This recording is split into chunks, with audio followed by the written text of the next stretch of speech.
Bonjour à tous. Dans la vidéo précédente, nous avons parlé de Rabbi Salanter, qui est une des plus grandes figures et qui a fondé la Chita du Moussar, l'école du Moussar, qui a fondé ensuite par ses élèves Slobodka, Novardok, Kelem, etc. Et je voudrais aujourd'hui partager avec vous une des notions fondamentales, on va dire, que l'on trouve dans son livre Or Israël, le livre de Rabbi Salanter. Donc la Chita du Moussar, c'est un des sujets fondamentaux, principal sujet qui est traité dans les livres de Moussar, et la manière, quelles sont les techniques, les solutions pour faire en sorte qu'un homme puisse s'en sortir et puisse se sortir de ses habitudes, changer sa nature, la perhateva, changer ses traits de caractère, les midot raot, les mauvaises midot.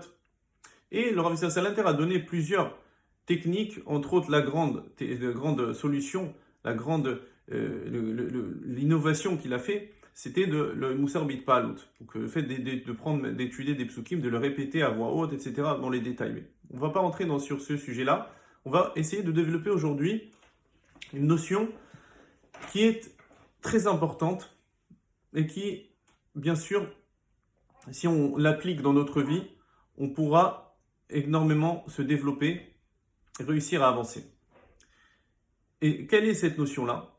C'est la notion de l'importance des petits actes, mais qui sont de manière ponctuelle, avec persévérance et régulière. Sur ça, le Rav Salanter, il donne l'exemple de ce qui est écrit dans la Gemara avec Rabbi Akiva. Rabbi Akiva qui, lui, n'étudiait pas la Torah jusqu'à 40 ans. Et il est écrit que lorsqu'il est passé à côté d'un endroit dans lequel il a vu une pierre qui a fini par se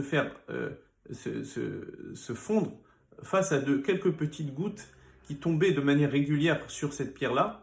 Donc les pierres, ces petites gouttes-là ont transpercé et ont fait un impact important dans une pierre qui est un rocher qui était assez dense, assez dur, et des petites gouttes d'eau ont réussi à faire un impact dans ce rocher-là.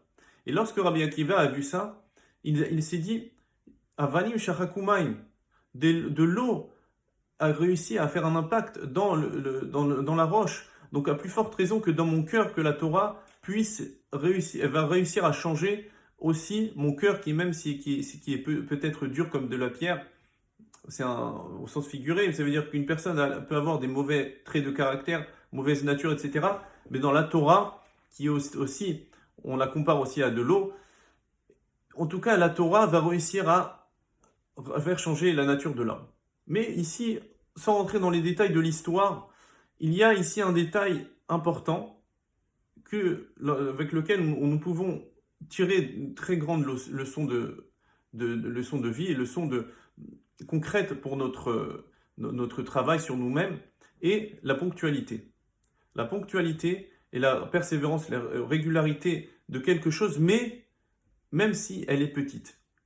Il est dit aussi, au nom de Rav Wolbe, que lorsqu'une personne est venue chez lui pour le mois de Elul, il lui a montré voilà, toutes les choses qu'il a pris sur lui, les engagements qu'il a pris avant Rosh Hashanah, et le Rav Wolbe lui a dit, il faut que tu prennes sur toi vraiment quelques petites choses. Mais ces petites choses-là doivent être de manière régulière. Et justement, des fois, le Yetzer Hara nous pousse à faire par l'excès de zèle, par l'exaltation de quelque chose, on est un peu sous emprise d'enthousiasme, on est rempli d'enthousiasme pour quelque chose, et on va se dire, voilà, maintenant je prends sur moi des choses très importantes, des grandes résolutions dans ma vie, un grand changement. Or, des fois, le Yetzer Hara, c'est ça le Yetzer Hara, quand on va dire, on est poussé à faire de grandes choses parce que le Yetzer Hara sait que nous n'allons pas tenir nos promesses. Parce que face à une grande décision, un grand changement dans notre vie, si on fait de grandes choses, on prend sur nous de grandes choses, on ne pourra pas tenir sur le long terme. Mais l'importance, c'est de tenir sur le long terme. Donc, d'après cela, d'après ce que nous avons vu dans Rav Salanter et que effectivement Rav Wolbe aussi a conseillé à ses élèves, c'est de prendre des petites choses, des petits actes qui, eux, peuvent avoir un impact. Grâce à quoi? Grâce à leur persévérance, à leur régularité. Et cela, de manière générale, comme nous avons évoqué l'addiction, dépendance, etc. Mais comment une personne peut s'en sortir? En prenant sur lui, sur elle, des petites choses. On va dire, il y a un exemple aussi qui est dit dans Message à l'interne, quand il essayait de convaincre des personnes qui travaillaient, ouvraient leur magasin Shabbat, il leur demandait de fermer 5 minutes plus tôt. 5 minutes plus tôt que d'habitude. Et petit à petit, il a réussi à les faire changer. De manière générale, l'homme doit aussi se comporter, doit prendre cette direction. Que ces choses-là, les choses qu'il doit faire, doivent être de manière régulière, petite, mais avec un impact important. Et bien sûr, cette notion-là de régularité, de petites choses, de petits actes, c'est aussi bénéfique pour la relation sociale avec les autres aussi. Ça veut dire de manière générale avec ses enfants, avec sa femme, avec des amis, pour prouver quelque chose, pour créer de l'amitié, pour créer un lien important, eh ben, c'est aussi grâce à ces petits actes, petites attentions régulières que l'homme peut réussir à construire quelque chose et créer un lien important. Une personne peut aimer quelqu'un, lui offrir un cadeau une fois par an, une fois par une fois tous les mois, mais bon, en tout cas, ce qu'il y a, c'est qu'une personne va finir par perdre le lien. Si une personne ne crée pas constamment un lien avec l'autre, eh ben, il va perdre ce lien-là. On peut effectivement créer des liens par-ci par-là par des cadeaux, ou bien par des paroles, par des petites choses, mais si ces petites choses-là sont régulières, eh ben, elles sont encore plus importantes que de grands cadeaux, que de grands événements qu'une personne peut partager avec l'autre. Grâce à ces petites choses-là, qui sont de manière régulière, les petites attentions, les petits actes qu'une personne va créer et va montrer l'investissement qu'il a envers l'autre, et il va prouver l'amour, il va prouver l'engagement qu'il a envers l'autre, et le respect et l'amitié qu'il a envers cette personne-là, et ben, c'est ce qui va créer, et il va avoir un impact réel, profond sur la relation entre les hommes aussi. Donc, de manière générale, nous voyons deux choses ici. De manière générale, pour changer la nature de l'homme par rapport à soi, son travail sur soi-même, eh bien, ces petites choses qu'une personne peut prendre sur elle pour changer sa nature.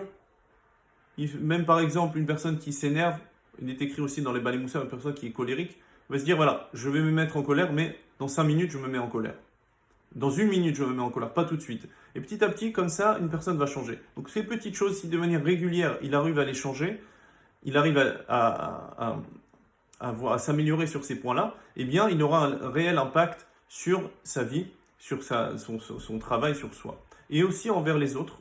Un deuxième point aussi envers les autres, que plus il va réessayer de créer, de développer, de maintenir un lien constant, même par de petites choses, eh ben, il y aura un impact réel dans sa relation avec ses amis, dans son amitié, dans son couple, avec ses amis, etc.